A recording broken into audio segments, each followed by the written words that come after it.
Yes, people, it's Para. And following on from the minimalist kind of theme that we're working on, first part, we're going to be looking at some sound design techniques, doing purely stock processing, stock samples, and changing them, where we'll be taking a kick drum and a hi-hat that sounds like this,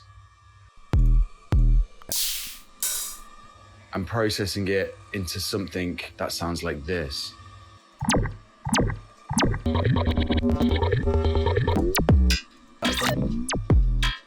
Nice. Firepower.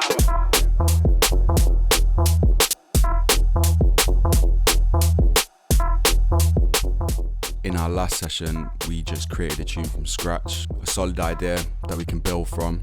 Part 2 is I'm gonna jump back into it fresh ears. Yeah, and we're gonna see what immediately jumps out that we can fix. We'll go into some drum processing, we'll go into some bass processing as well, and we'll go into some like kind of songwriting-esque structural stuff as well. So let's get it.